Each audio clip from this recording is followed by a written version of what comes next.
We will begin our meeting. It's 4-something or 1 or 2. City of Las Vegas Citizens Advisory Committee to the Las Vegas Redevelopment Agency, City Hall, 495 South Main Street, City Clerk's second floor conference room.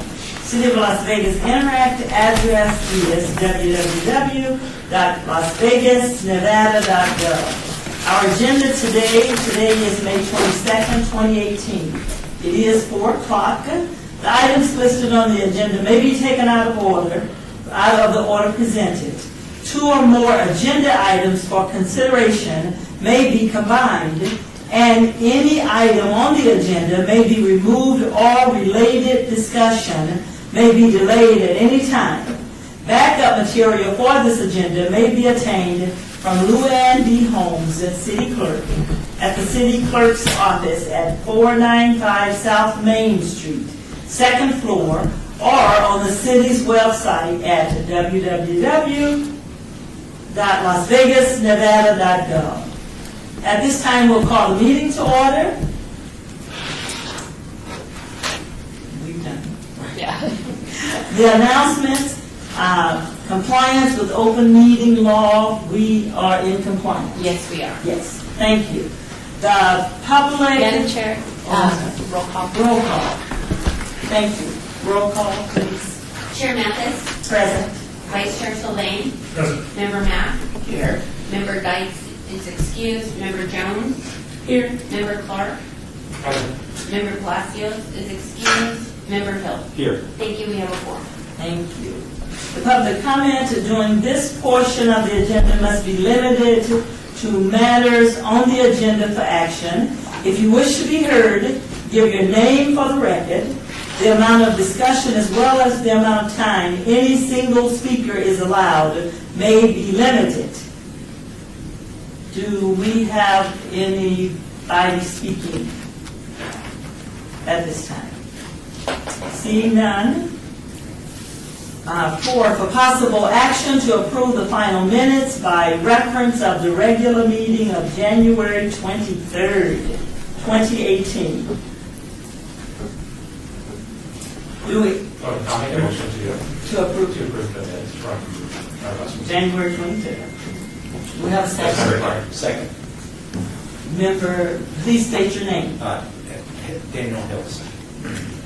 We have a motion and a second. All in favor? To accept the minutes from January 23rd, 2018. Aye. Aye. Opposed? No. Okay. Motion carried. Thank you. Today we'll have a presentation by Michael Sherwood, Director, Department of Information Technologies, regarding vetting on innovation, highlighting technology, and projects currently in the Downtown Innovation District. Michael? I'm here. All right. Thank you.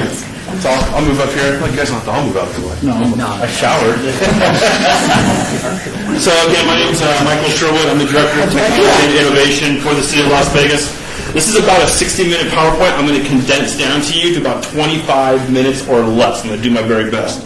So a lot of what we do in technology that centers around redevelopment and the community at large is looking how we can use technology to impact change, to create better amenities for the community, and to provide better efficiency for government as a whole. All of you know what this is. This is a cab.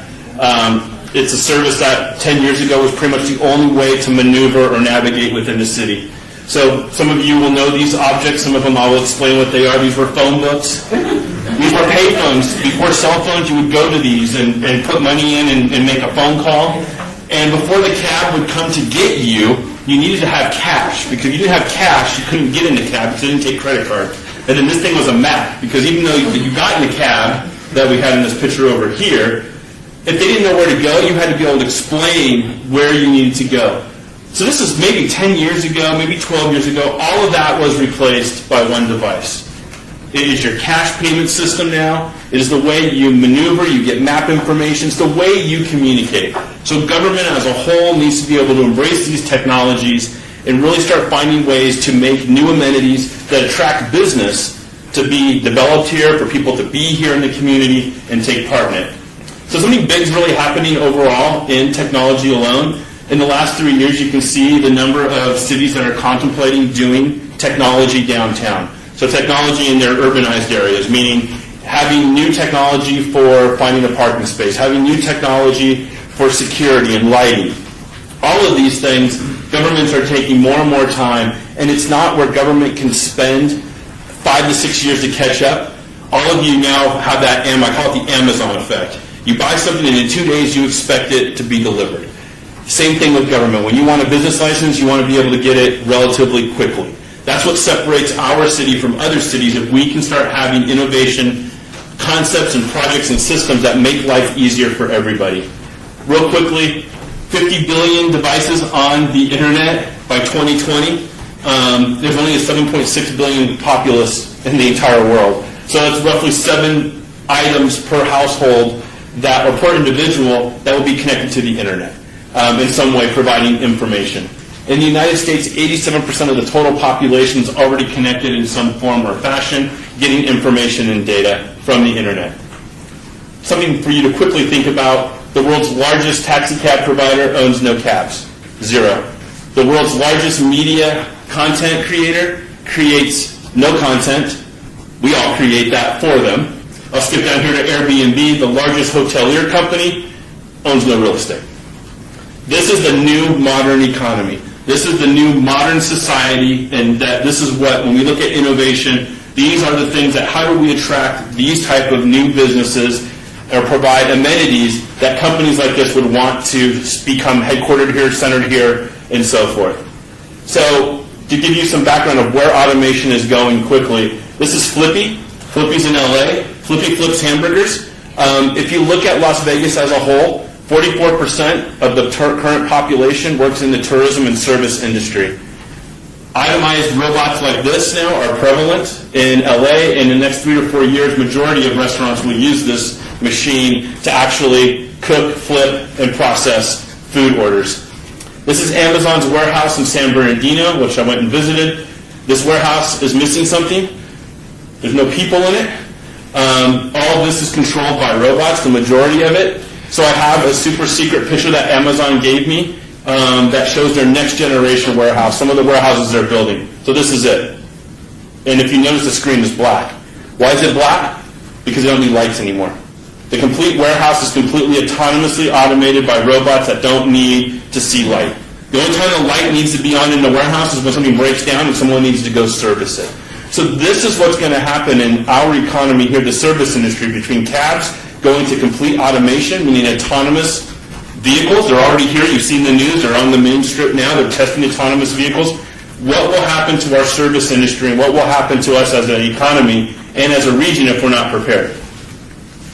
This is just briefly about the Amazon effect in general. In 2013, Amazon, we'll call them employees, employed 1,000 robots within their factories. Now in 2017, that's 45,000. In the next 2 years, it'll be over 100,000 to 200,000 robots that are actually performing their work, including deliveries to your home, which they've been working on, and they're very close to launching some of those services. Just in that time frame, between 2013 and 2017, a 260% increase in automation and robot technology that's driving their business. Tipsy, if you haven't seen them, there's a couple here already in Las Vegas. It's an automated beverage provider. It pours drinks for you automatically. Again, think of another huge industry here is bartending, serving. What happens when 10% of that workforce population is displaced by robots? What will they do? These are actually very successful. One of the biggest things on cruise ships that Carnival has is the actual whole robot bartending component.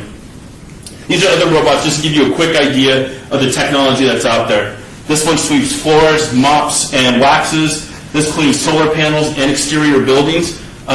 This one actually prepares food from scratch. RoboChef actually mixes, puts in the right ingredients, and can make soups to your exact liking based on how you order. If you remember I Love Lucy, I'm old, so hopefully some of you remember that. There's an episode with her putting chocolates on an assembly line that was all done by humans. This is now the fastest food processor in the world. It's owned by Nestle. It's actually replaced 500 jobs. There's a series of these robots that actually perform in food preparation and packaging. Your pool service cleaner is replaced. This little device here lives in the doghouse next to your pool. It monitors the pool water automatically. When the pool is dirty or the chemicals are out of balance, this little dog, I call him because it's like on a leash, he drives into your pool, cleans it, and disperses chemicals to rebalance your pool. So all automated, all sending you messages throughout the day that it's doing its job.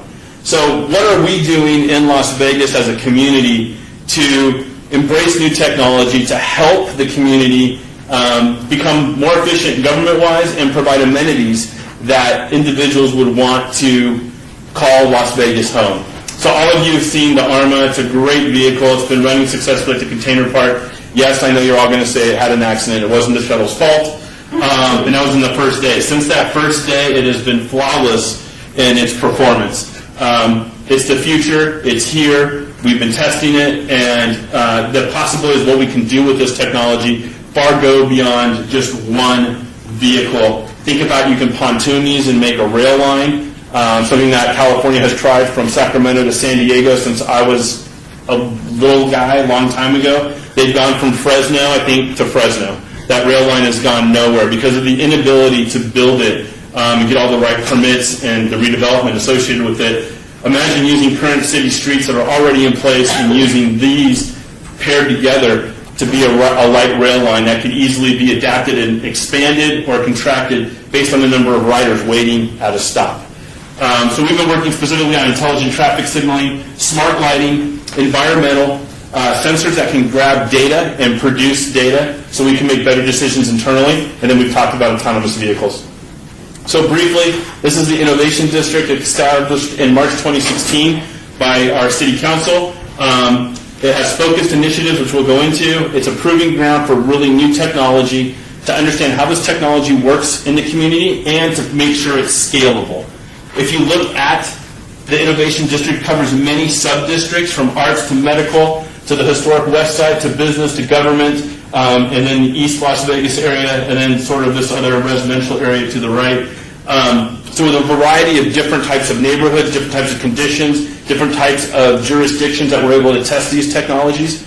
Everything we do in the technology side has a simple motto to it. It has to be good for everyone in the community. It can't be just one sector. It's got to be good for all. Technology has to help everybody.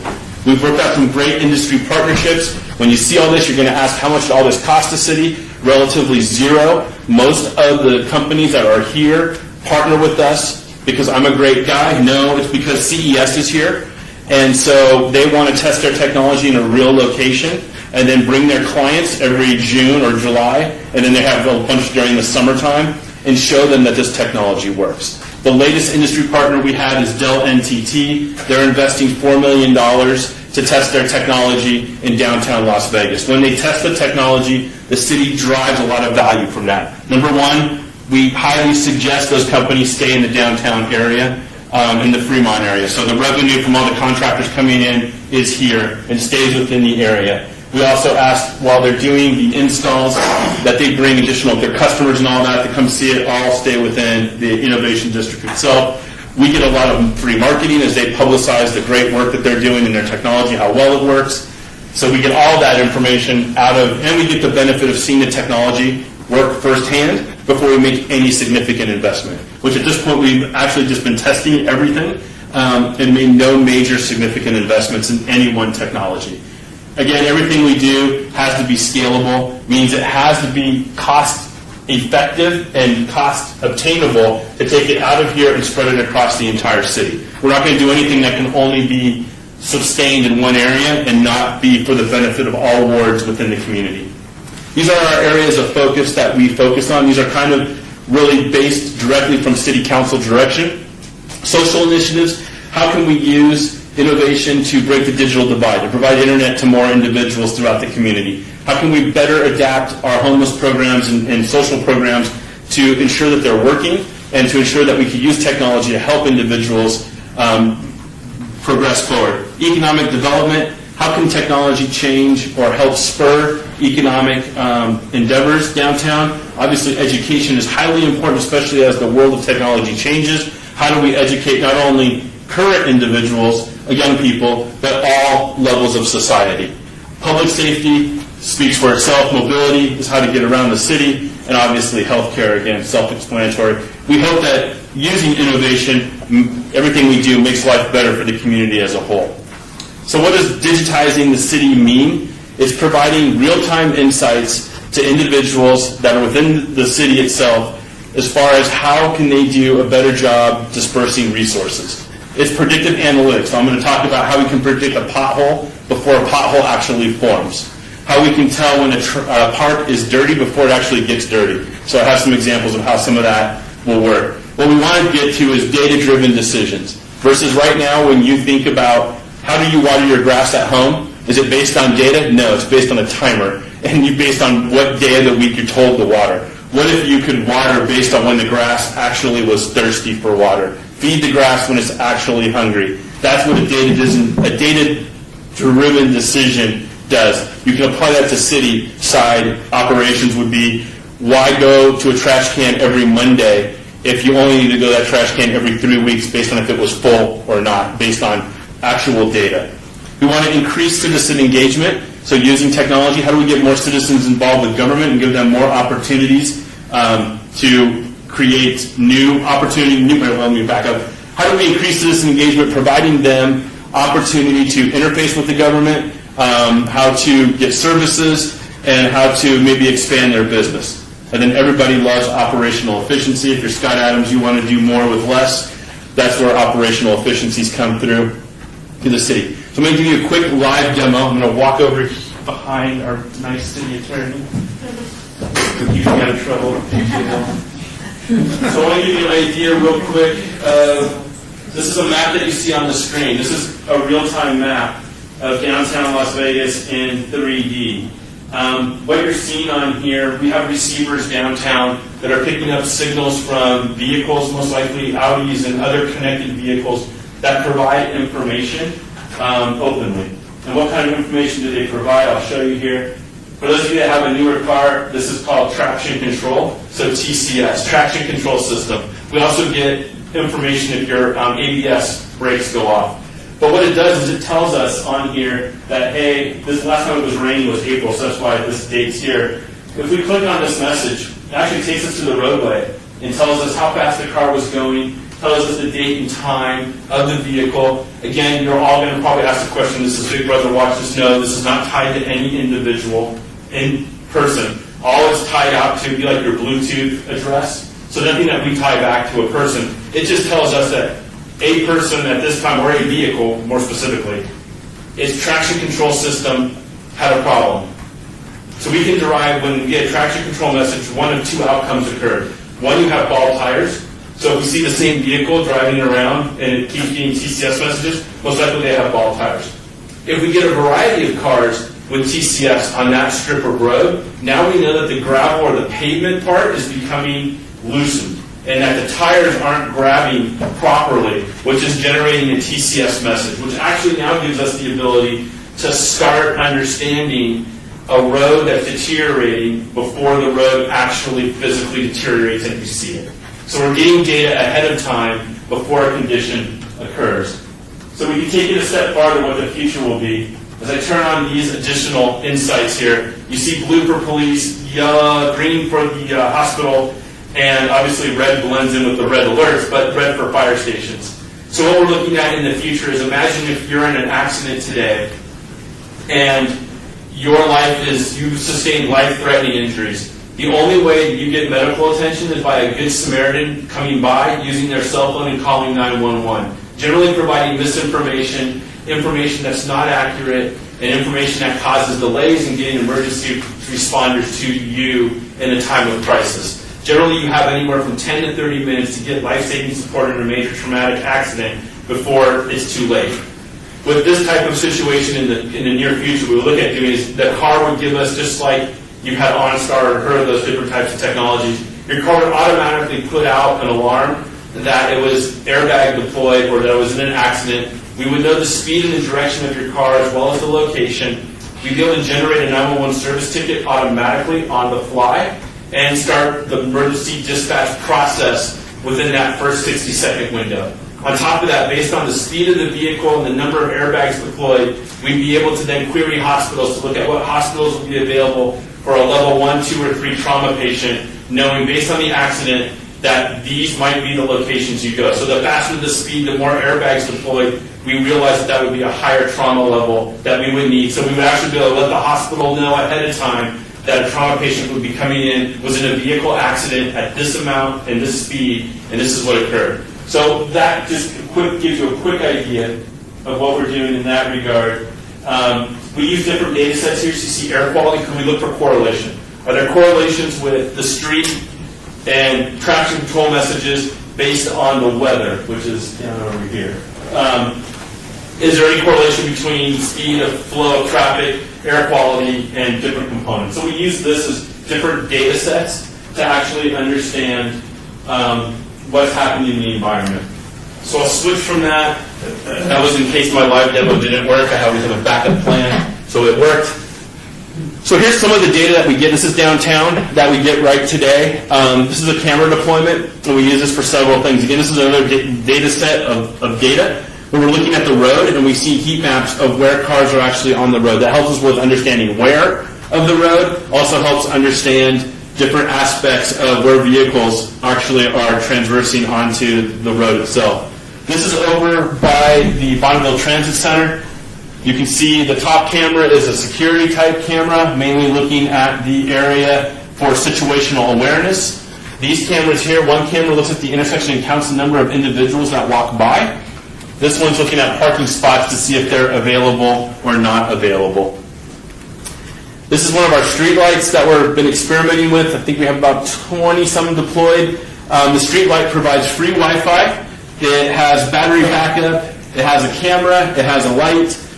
It also has sound detection on one side, glass breakage / gunshot, a PA system on the other. So, and it has additional modules. You don't have to have a camera. You can have 2 lights. The lights are 16 million colors, so we can produce different colored light for whatever condition. I'll give you a quick example of how this technology would work in a park and why and how it's beneficial and provides safety. So if our park closes at 10 o'clock at night and the park is closed, generally there's no one there, and if there's a problem, generally someone would have to call. So let's say some kids enter the park at 10:20 at night. As they first enter the park is developed into 3 zones, zone 1, 2, and 3. As you go from 1, you go from a low-level security issue. As you go into 3, higher level. So as the kids progress into zone 1, the actual camera would detect the motion. This camera would then talk to this module here and tell the other lights within the park that there's movement and focus your cameras on the same location. While that's happening, a recording's playing that says, our park hour, welcome to the city of Las Vegas. I'm just making this up, but I don't have the exact verbiage of what it will say. But it'll basically say, welcome to the city of Las Vegas. Thank you for visiting our park. Unfortunately, our park is closed. Our hours are blank to blank. Please vacate the premises. If they choose not to listen and go into zone 2, the light will turn red. We'll generate a work order letting the marshal's office know that someone has gone through. They were given the greeting at zone 1. They've now moved into zone 2. The stream of video will be streamed back to the marshal where the marshal can actually see what's happening in real time. The PA system, again, will give them another warning that, hey, we're basically going to be calling the marshal. Thanks for coming to Vegas. The park, we're going to be calling the marshals now. Please vacate the premise. If they choose not to listen and go all the way into the 3rd barrier, the actual camera will still follow the individual. The speaker will play an audible alarm. The light will turn red and flash. And the marshals, as they're driving to the scene, will have all this information in real time. Additionally, as the marshals arrive on scene, the light closest to the individual will not be red. It could be yellow or some other color. So now, from a situational awareness perspective, the officers know roughly in the park where the individual was, what was the closest light that individual was next to. So all of that happens within seconds, all within this device on its own, and that's how it's able to basically, that's one situational story to give it to you to understand how the technology works. This is a LiDAR sensor. These are installed right out front on Main Street. What we're doing is looking at a crosswalk. What we do is, right now, currently, when a crosswalk's required, we send somebody out there, they do a study, and they try to figure out how many vehicles go by and how many kids use the crosswalk before they actually do any mitigation or change anything on the light standard itself. What this does is we're actually looking at the crosswalk and counting all the possible near misses that occur at that crosswalk. So now we'll know with actionable data if there was a near miss or not, and how close was the actual individual to be hit, and how often is it occurring.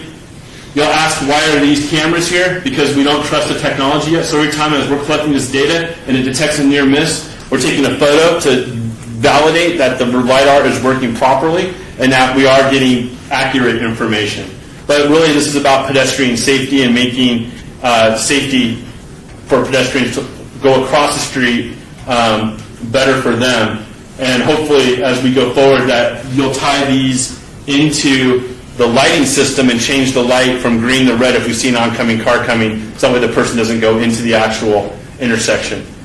You can see again, this is just data. These are individual road trips of a vehicle. A couple vehicles, I'm not sure what happened here. Must have been late at night, but they drove up on the sidewalk. But that gives you individual trips.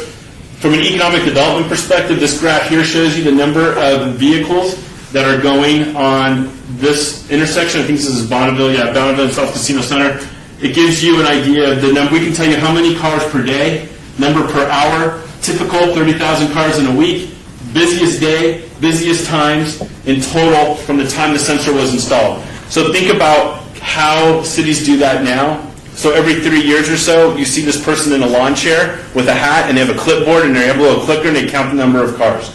And they do that so we can get an idea of what kind of flow is going by. Now we have this available 24/7. We're constantly doing it. So now what we're looking at doing is taking this data and making it available on that 3D map for developers. So now when they want to build a Starbucks, they don't have to do any special research. We would have all this information readily available to them. Street by street, they would know how many individuals are driving by or what they can expect to drive by their new store they're going to build or whatever they're going to do from a development perspective. Just another set of data that they would have access to. So all of this quickly is to basically improve customer experience, increase safety, generate efficiency, develop new economic opportunities, and provide new citizen engagement opportunities. So it's really about creating better and improved outcomes for the community. So that was just some of the technology things. Some of the other things we're doing is we're providing this Go Vegas ecosystem. Go Vegas is a play on government, G-O-V, and in Vegas we combined it together and made this platform called Go Vegas.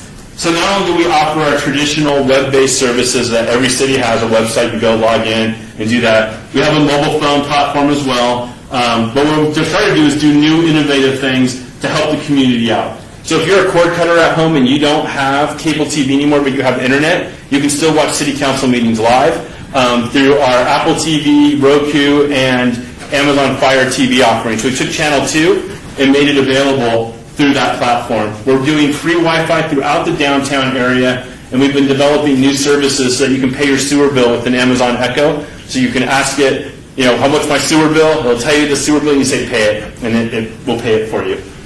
So we're doing a lot of things in this area to make, again, create new experiences for the community. So here's some of the things that are newer things we're working on, is how do we use all the technology that I've shown you and talked about and make government more efficient and start building new relationships throughout the community. So what we've come up with is a cognitive park services maintenance program, and I'll explain to you what it does. Currently, when we clean a park on a schedule. So what we did is we created our own artificial intelligence. I think of it as a person. And we developed this person's abilities based on showing different video images on a park if it was dirty or clean. So we went from a 3-year-old intellect to now we're in a teen state, and it's been about 3 months, where we're actually teaching this artificial intelligence-based system to detect when a park is clean and when a park is dirty. So these are our developers here on my team. I actually let them go to lunch off-site. You can see they have trash with them. The computer can distinguish humans and the whole park in general, and it knows it's not littered. When these people leave and throw their trash out, now it knows that there's litter, and now we would be able to dispatch the proper crews to go out there and clean the park. So we're not cleaning based on a schedule, we're cleaning on when it actually needs to be cleaned. So you would apply the same technology to roadways as well. So instead of street sweeping every Monday, whether it needs it or not, you would have this video source and you would sweep the streets based on when it actually needs to be.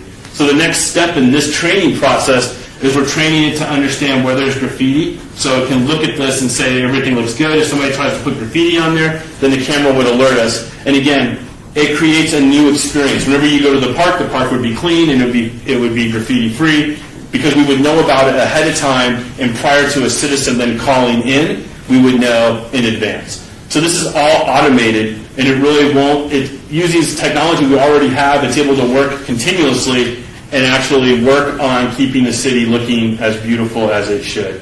So I went really quick. We have this website called innovate.vegas where we put a lot of the things out there that we're working on and sort of the different projects. I didn't get a chance to go through a lot of them, but I think I kept pretty well to my time. This is all my contact information if you needed it. But I'm more than happy to answer any questions, and I hope that gave you a little bit of ideas of what we're doing as far as innovation and technology goes within the Innovation District downtown. That is it. Wow. Questions, guys? You guys can see everything. No. Sure.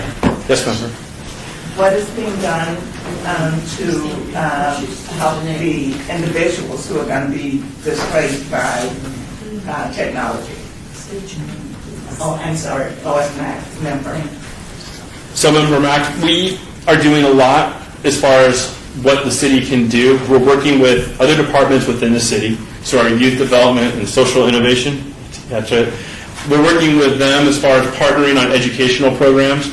We're looking at bringing to City Council later this year an incubator process, which will allow people to come in, have access to computer resources, as well as bring their ideas and meet with other technology mentors and develop those technologies.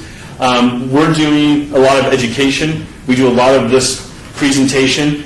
It's a lot more, like I said, it's a lot longer. There's more in depth about the coming revolution, we call the fourth industrial revolution, which is automation and artificial intelligence. So we're using, if you remember the 6 pillars we had, one of them was education. So that's a huge goal, is to educate the community and start trying to find ways to improve the community's opportunity to partake in this new economy.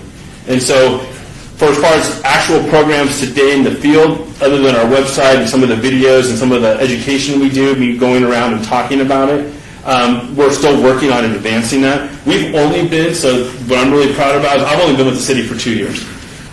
Prior to that, we had this program has really been, everything you've seen, which is live, real stuff, has been done in the last year and a half.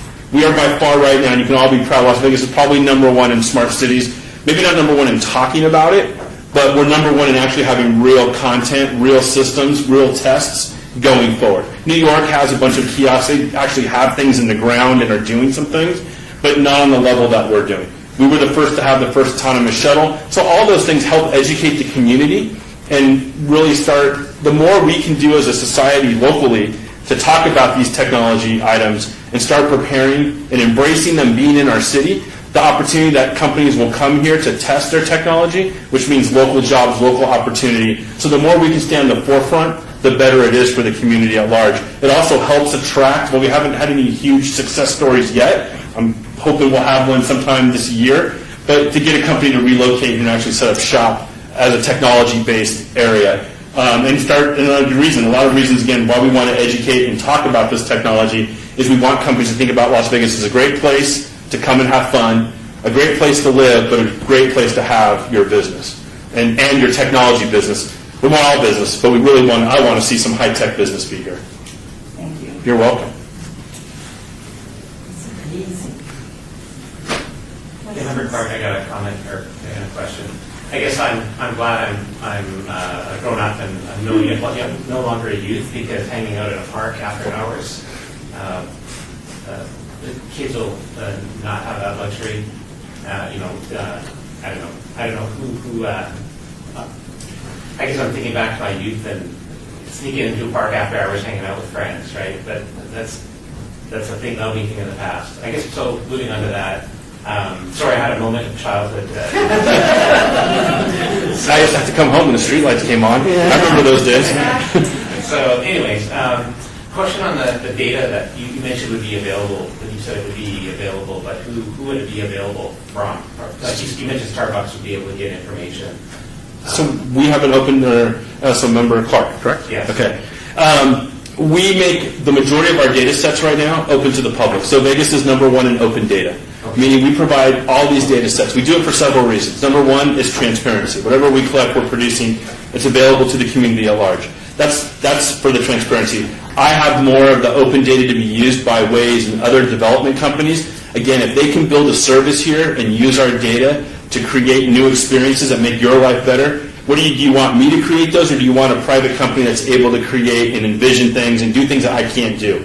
We want to enable the city data to be used by all individuals, government as well as these private companies, to develop their own technology, because maybe, again, the hope, they'll come here, they'll blossom here, they'll start their business here, so we make that data available to them. Okay. So that's available through like the website? You can go to opendata.lasvegasnevada.gov, Okay. and that's there, available. If you have trouble, take a picture of this, you can email me, and I will be more than happy to get you to the right person. Okay. Thank you. But there's, I think right now, I'm going to probably be wrong, I think there's over 300 data sets. Restaurant quality, tons. Tons of data sets available to the public. Great. And thank you again for the presentation. Very informative. You're welcome. Thank you. Chair Mathis, how do you guys, or do you get this information out to the public, or to businesses, or to, you just do it through the city hall? So Chair Mathis, unfortunately I have not been, I'm good at many things, not so good at other things. So we've been so focused on testing technology, making sure we get it right, courting these private companies to come here and invest. We haven't done a lot of public outreach. So over the next several months, you will see us, we're going to be engaging Gartner, which is a company that specializes in connected cities, and engaging them, help us develop a public outreach program, because we need to get the public involved. The public needs to embrace this technology, and they need to spread the word. We need others to spread the word about this is a great place to do business. This is great redevelopment opportunities here. I always say Las Vegas is unlimited with opportunity. The problem is we got to get the word out so that people know those opportunities exist. So part of it is through our website. That's why we created, one of the reasons we created the streaming video channel is so now you could be anywhere in the world and you can watch, not that you want to go to New York on your trip and watch the council meeting, but you might, but not just use that video stream for council meetings. Why don't we highlight lots that are available within the city? Now, I'm not an attorney, so I remember I'm a visionary guy, I'm a futuristic person, I look at the future. I'm not a legal person at all. But the goal would be, why wouldn't you take and do a show about redevelopment downtown and about the opportunities available, make that available to, you have a complete TV channel basically available to the world. And so those are some of the concepts that we look at. How do we use this technology to our benefit? How do we leverage it versus what other cities are doing? So we try to be different. We're Vegas, we're iconic, we're the first of every, so we're the first ones to do the video streaming. We're the first ones with the autonomous shuttle program. And a lot of these, again, cost the city, and again, I've done a poor job about time, cost us really nothing. The TV channel cost us labor. That was it. The video we already produced, we already do Channel 2. All we did was rebroadcast that video out to the public.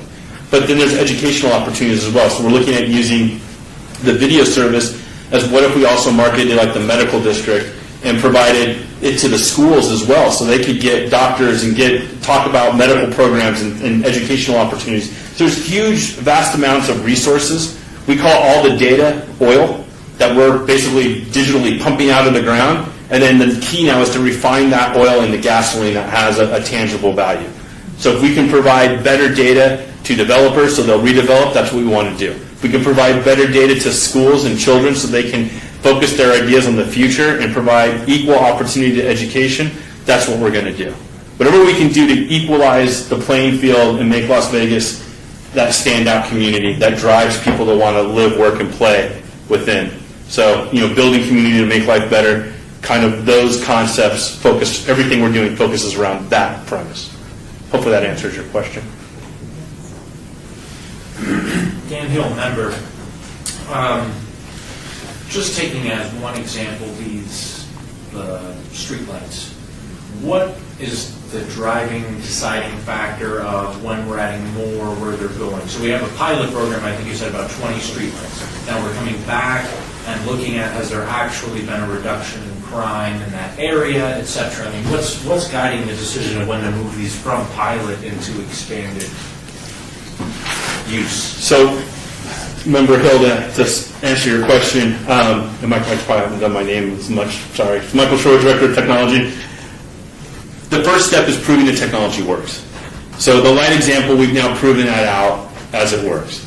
The next step, and we've been working with the Department of Public Safety, Public Works, is designing the use case for when these lights, where they would go. We in IT won't decide those decisions. Those will be decided by public safety. So they're having a crime problem in a certain area, they would decide that light. The beauty of that light, though, is it's all modular. So the camera now, when we do a camera for any type of work, we have to throw cable just for the camera, do electrical for the camera. So a camera on its own is about $3,000 to put up anywhere, and that's if we have network connectivity, meaning internet or some other cellular type system to connect it to. With the light, it's a one-time buy. You buy one camera, and if you own 10 lights, you can move the camera around to any one of the 10 places you want. So it's going to be more about the policy decision. Where do you need free Wi-Fi? You don't need free Wi-Fi in streets that have no individual traffic on it necessarily. So you pick and match kind of what you want, but that will be done by policymakers. Right now, downtown, what we want to do is make sure that we don't do, and I'll use an example of San Diego. San Diego went out for smart lighting. They did an RFP. They solicited a ton of bids. They selected AT&T/GE. They invested all their lighting in that one company. Within 30 days, GE announced it was divesting itself from the lighting company. The IoT space is very much, I consider it the Wild West. And so what we're doing here is we're testing everything on limited quantities, and we don't believe in doing these one company does it all, because the world is changing so fast, technology is changing so fast, that what I showed you today as a light, we'll build some standards around it, but more policies about the use of when a camera is deployed versus not, and let the technology play itself out, because it's going to be evolving so fast. It's like if you would have bought a laptop 10 years ago, that was great. Now no one wants a laptop, everybody wants a tablet. And the technology is changing, so we try to be careful about what we invest in and say this is a solution, but we want a portfolio of solutions. So for lighting, you might have 8 or 9 different types of lights, and they might be modular and changeable and configurable to the situation we need. Again, the goal is scale and sustainability.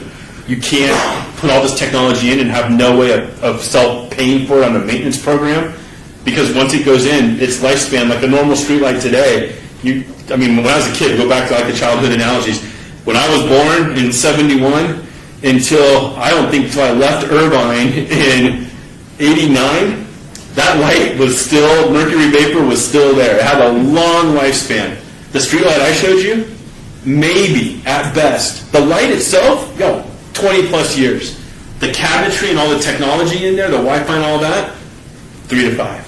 So there has to be a way that you come up with as an organization, which is what we're working on, is what is the financial basis for this? The technology is great. If you can't afford it, though, there's no benefit to it. So that's what we're really working on. It's more even before you even get to where you place them, it's can you afford to place them? And how many can you do? And under what conditions? I hope that gives you some background. But we're happy to install them wherever they want to be installed. Right by my house.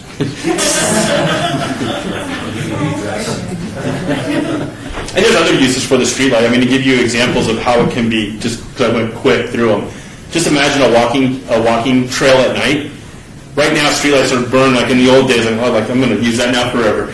When in the old days, they burned at 100% all the time. So they started at 100, and over time, they deteriorate just because the light wears out. So what we're looking at now on a walking trail, when no one's at the trail, the light would be at 25%. So it gives some lighting so you can at least see. But as you're running down the trail, the camera sees the motion, and then the lights go up to 100% as you come into view. As you fade out, we fade back down. That actually lowers the payback time, becomes quicker for us to make money back on the infrastructure, because now we're at a 3 to 5 year time cycle. We provided increased security, so I think anybody here would be willing to pay anything, a couple $100 or $1,000, to not be the victim of a violent crime. And so you have those capabilities. Then we even have information now about how many people use the walking trail. Do we even need a walk? Is it being used enough? we need to have 9 trash cans per mile? Can we go to 2? It'd be just based on the number of people using. It's a new world, and it's just new thought processes about how we do what we do. I mean, one of the things I question is when I walk out here, there's trash cans on each side, 4. One recycle, one regular, one recycle, one on every block corner. So when you walk around here, you'll see that. We have no data to say, do we really need that many? What if we move them off the corners of the intersection and put them in the middle of the sidewalk between the two and cut down 50% of our cost, and not only the cost of buying them, 50% of the labor to go around and empty them. If you have streets with no traffic, why would we just plop down 2 trash cans there, invest the money, and have to go maintain them that whole time cycle? So a lot of the cameras and streetlights is all data now that we can glean and make better decisions in the future. Chair Mathis, you know, the lights are just beyond my belief, because the school, I'm a namesake of the school, and they have in the parking lot those lights. And actually the other day, because I've never gone over it at night or, but I wanted some of my friends to see the school, and they would be gone the next day. So we drove over to the school about 11:30 that night. And as they could see the school, but it was very, the light was down, just like you said, very low lighting. And then as we're driving up to the campus, on the campus, it was like, boom, like day. I said, man, this is magic. That was me. I was there in the backup. But we're standing there on campus, and then the voice comes, and it states, at this time, something about, I don't know if it stated the police now has been called, and by this time, I thought, this is great. So I get out of my car. I'm standing in front by my car, just looking around, because I thought it was just so amazing. But it kept repeating that. And it stayed like it was broad daylight. And finally my friends said, no, we need to leave. The police are now being called. So I got in the car, and as we're driving off the campus, the lighting I thought, this is like heaven. I just thought it's amazing. So good. Thank you. Great. It works. I know it does on some campuses, and I'm sure they've just done this on newer campuses. I would think so. A lot more technologies out there, and people are trying it out. And I'm always the person who says, we need people, human beings working. But after that, I thought, this is good. So here's what I would tell you, just before you throw me out of here and send me back to my closet upstairs. We do want humans working, but you want the humans when you need them versus the resources. You weren't a threat at the school. You were there. You were in there. I doubt the police were even called. That's to try to so there is no erroneous call and service being sent out there for no reason. I'm sure there's a timer to it. So somebody else at that same time you were there could have, think of without the technology, could have called and sent the police. Oh, suspicious car in the parking lot, send the police. Down the street, I could have needed life-saving support that police officer could have provided. Yet I didn't get it because they were on another call. So you're really optimizing the current resources, and that's how we look at it. None of this technology is meant to replace people. What we're doing is to optimize it.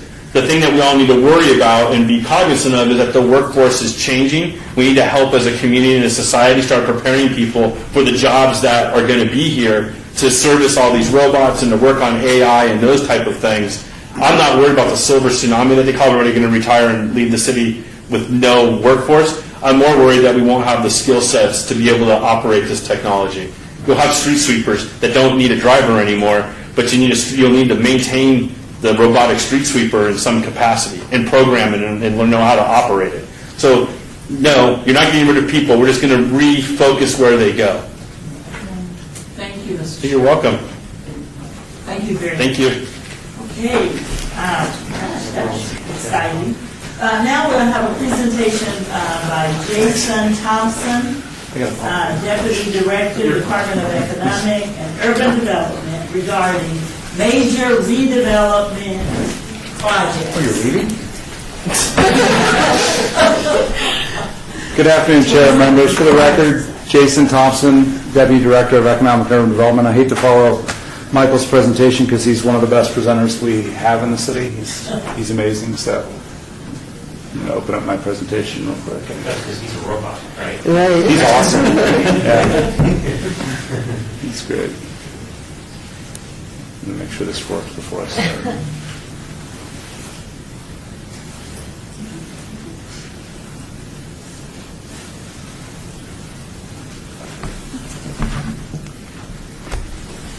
So it's the top one.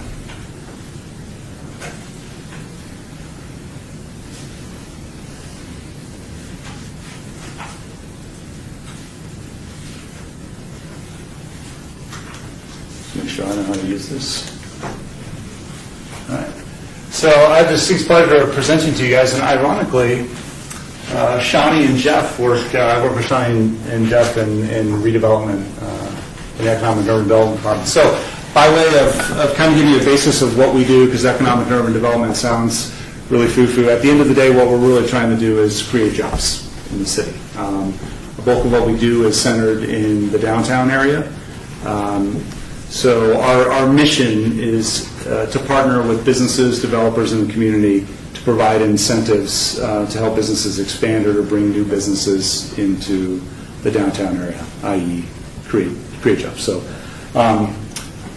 really how we're funded, and I think this is important, the Economic and Urban Development is essentially made up of the Redevelopment Agency, which is essentially an enterprise fund. It's funded through taxpayer dollars, but in a little different way than maybe the general fund budget for the city would be.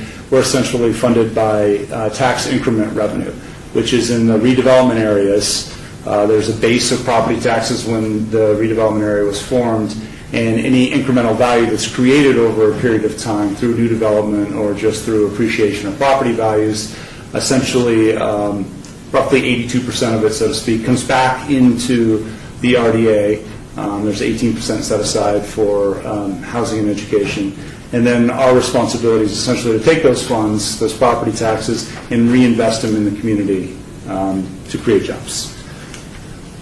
So how do we go about looking at what do we do? So in 2016, the city created a Vision 2045 plan. It's essentially our downtown master plan. It encompasses roughly 6 acres. I think the goal was to have 10 million square feet of multifamily or mixed-use development. Could be commercial, office. We're trying to get 5,000 residential units downtown. And the way we did the master plan was we essentially divided it up into 12 smaller districts. This may be a little bit hard to see, but City Hall is right in the middle here in the Civic and Business District. I'm sure you guys are familiar with the Arts District. We have the Medical District, Symphony Park, Cashman, and then Historic West Side, and then Fremont East, and then the Founders District. So when we look at these individual districts, we say, okay, well, how do we go about promoting development and what's the greatest need in downtown area? And for us, I think we really started with looking at housing. We need more people living downtown because it drives retail, to some degree it drives visitation and office. So we took a look at, how do we focus on downtown housing? So our goal by 2022 is to have 1,500 new multifamily housing units. And we'll get in a little bit of detail. If you guys are spending time on Fremont Street, you see Fremont 9 going up. I think it's roughly 250 units. We also have some smaller developments and then also a couple larger ones in Symphony Park, which I'll get to. So I mentioned incentives. So with respect to multifamily, how do we provide incentives? We do it in multifamily through really two programs. We have a multifamily unit improvement program, which is really designed for the interior of spaces of residential, and we also have an exterior upgrades up to 25,000. So when you combine the two, you can get up to 75,000. I thought we could actually get up to 95,000, but okay, up to 95,000 of rehabbing old units. So this isn't necessarily our existing units. This isn't for new developments. We have some incentives to provide for new development as well. So some of the new multifamily projects we have going, we have 8 rehab units on 1324 South Casino Center, 30 units, which is a converted motel on 813 East Ogden. We just recently approved a VIP for 8 units on 218 South 11th Street. We have 15 units on East Carson. One of the bigger ones is East Hoover. We have 56 rehab units coming. Fremont 9, 236 units. I just mentioned that I believe is going to be finished later this year. And then on 3rd and Charleston, we have 48 units of new construction that are actually underway. So we got a lot of good things going on with respect to downtown multifamily. So I want to spend a couple minutes talking about Symphony Park. I'm sure you're all familiar with Symphony Park. It's the home to the Smith Center, the Lou Rouvette Center for Brain Health. It's a 61-acre, used to be the UP Brownfield site that the city is owned and controlled for a while. We have a lot of new developments going on. So I'll take a couple minutes to kind of walk you through Symphony Park and to orient you. If you don't know where it is, you're sitting in Symphony Hall here. So just west of us, across the railroad tracks, is Symphony Park. So I'll kind of work from right to left. Parcel PQ is a site owned by Derek Stevens, who owns the D Hotel, the old Las Vegas club that he just knocked down. This is the only site in Symphony Park that has a gaming overlay on it. So I think it's in good hands with him. He has, with respect to timing, another 15 months probably to give us plans and another 2.5 years to begin construction. Parcel E and D, as they say, are both available. And to put size in context, this is roughly 6 gross acres, so you get an idea of the size of each. E is available, D is available. C is owned by Newland, who used to be a partner with the city in Symphony Park, so they own that outright. And then with respect to the multifamily, about 9 months ago, we went out with an informal RFP to gauge the interest of doing multifamily downtown. And we really, and Shawnee's team really headed up, and we didn't really know what to expect or how much interest we'd get. As it turns out, there was a great deal of interest in doing multifamily downtown.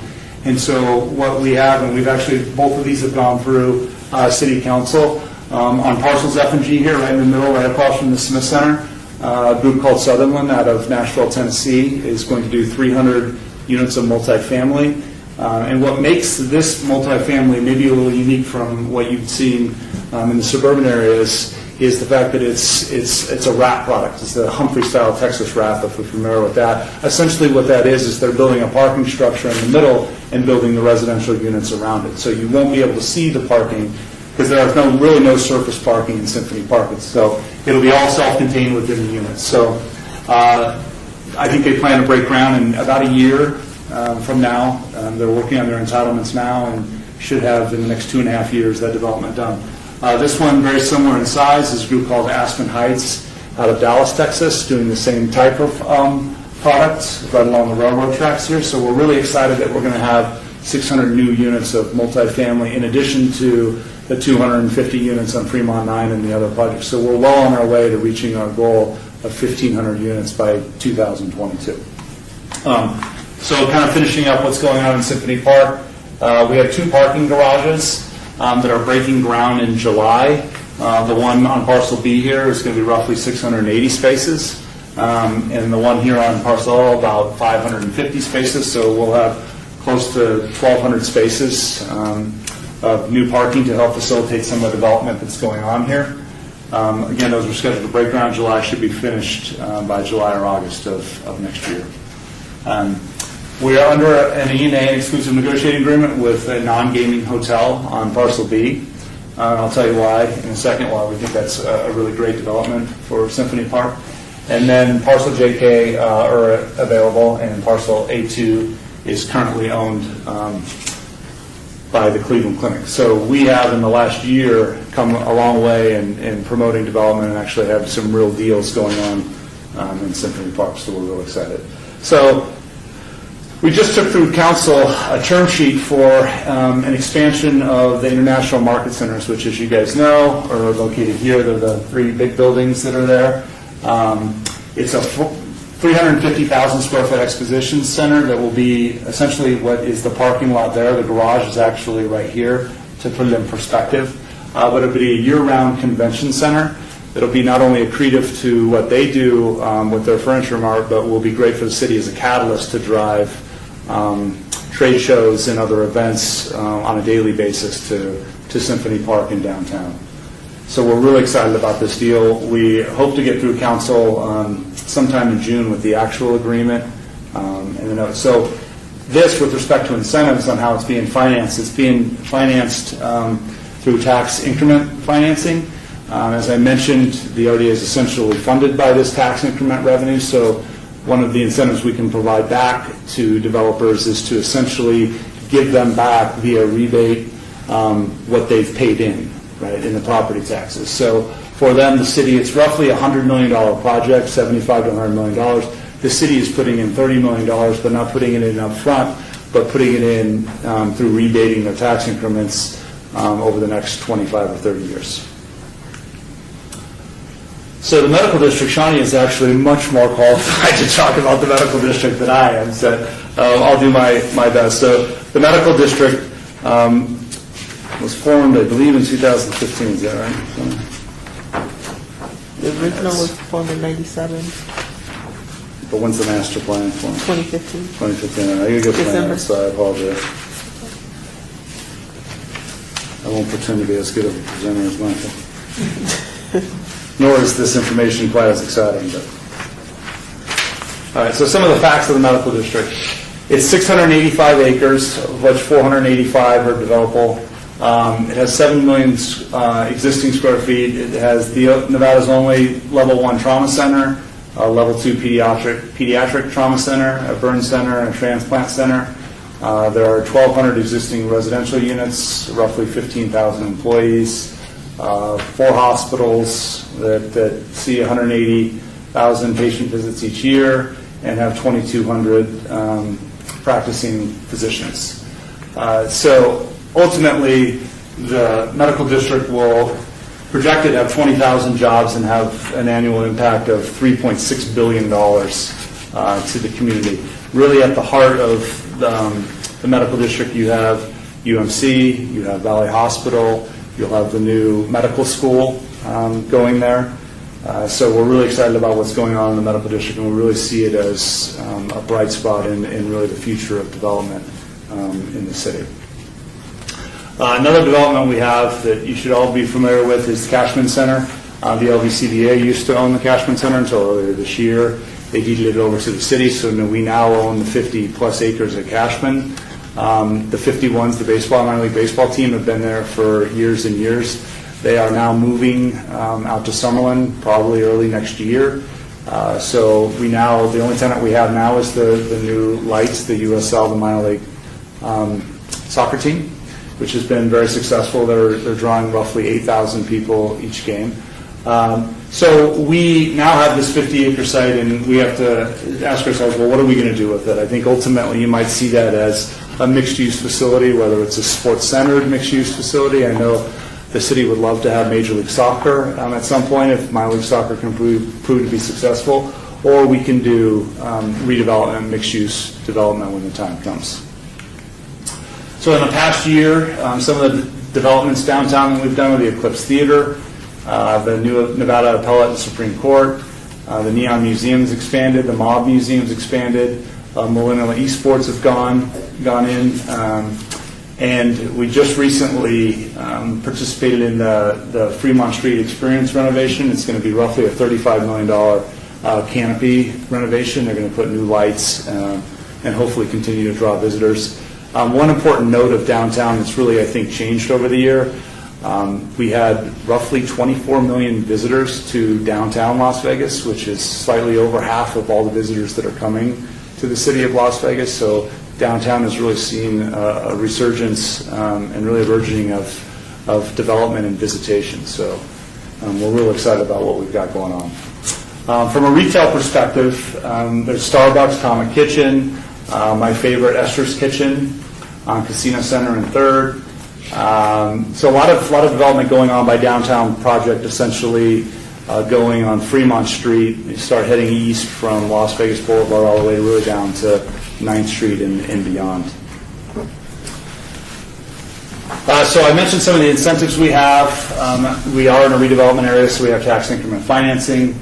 There's a program called New Market Tax Credits, actually a federal program that essentially can become part of a capital stack to help somebody with their equity to do development. We have the commercial VIP program, the office tenant improvement program, our downtown business assistant program, if you want to change use downtown, and then the multifamily improvement plan that we talked about earlier. So, with that being said, I hope I stayed within my time, but I'm happy to answer any questions that you might have.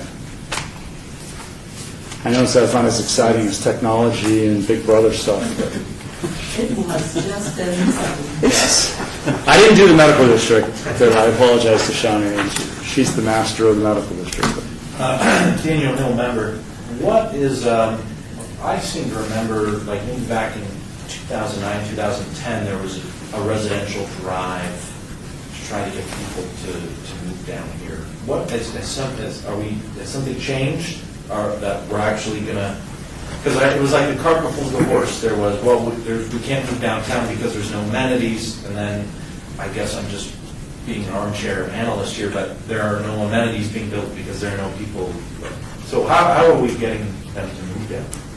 Well, I just think that downtown's come a long way in the past 10 or 15 years from where it used to be. Downtown still has its challenges, which we all know about, but I think through the development of the canopy in Fremont Street with the $350 million of investment that Tony Shea and the downtown project put in, and I think what's going on in Simmons Park, we're starting to see downtown have a little bit of a gentrification, a revival like you've seen in some other cities. So there is now a desire to have urban living.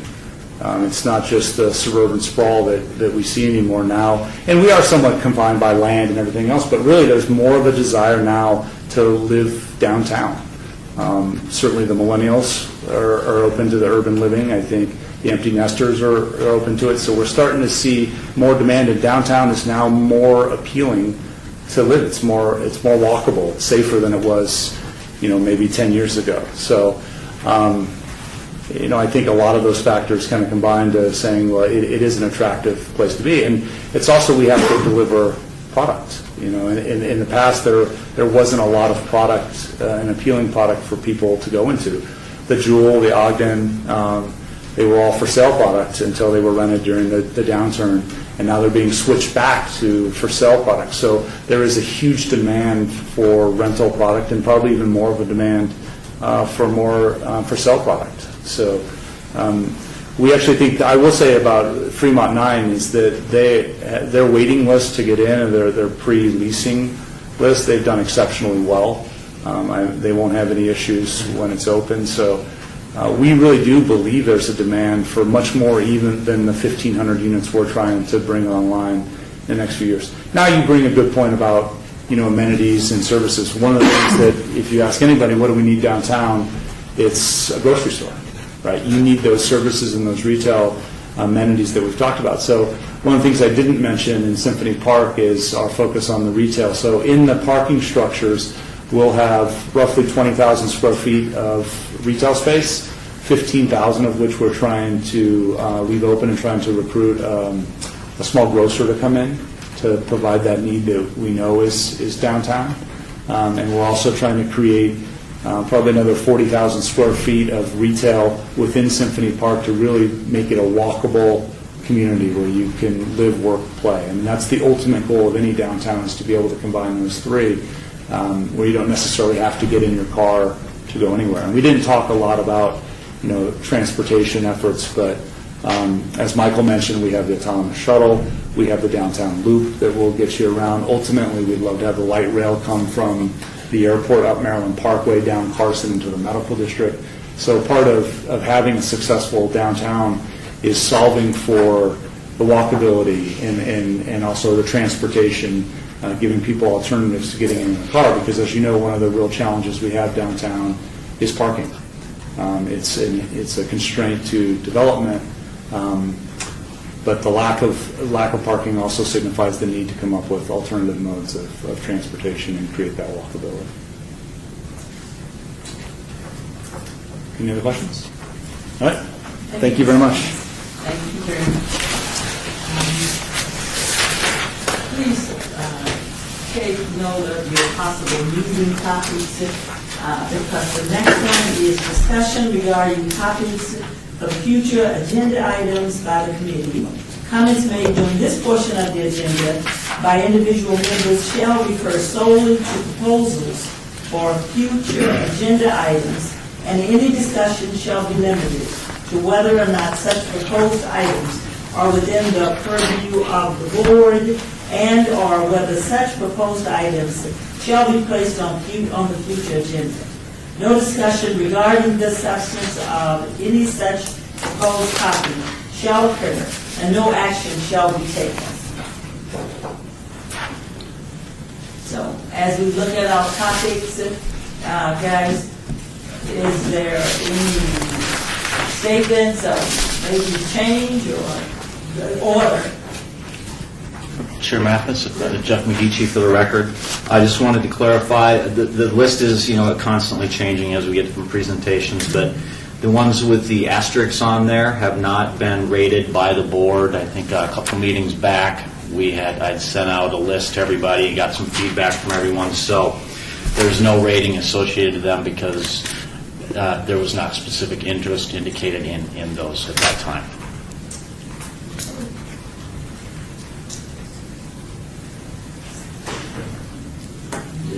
That's not an item that we would have to vote on, right? There's no action taken, it's just giving guidance to the staff. Okay. Information for the staff. Okay, so this is never required. So question, can we send you, do you want us to send out the priority of the asterisk items? Would that be helpful? Yeah, Jeff McGeechee for the record. Yeah, certainly.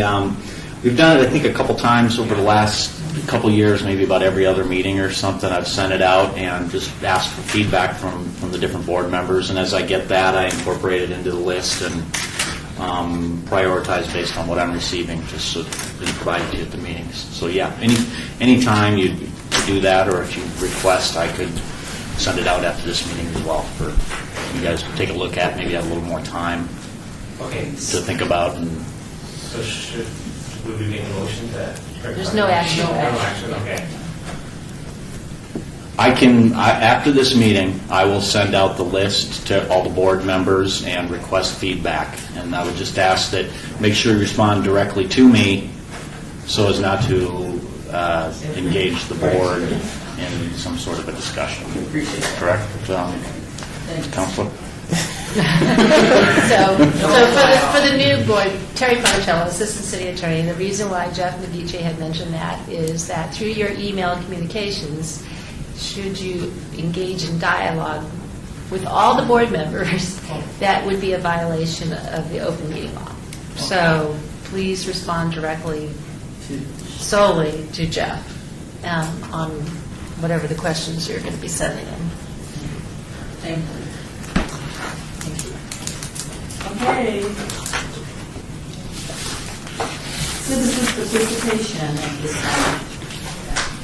Public comment during this portion of the agenda must be limited to matters within the jurisdiction of the board. No subject may be acted upon by the board unless that subject is on the agenda and is scheduled for action. If you wish to be heard, give your name for the record, the amount of discussion on any single subject, as well as the amount of time on any single speaker is allowed. May be limited. At this time, we have no public speakers. So, we can adjourn. We're done, right? Okay, thank you guys for coming.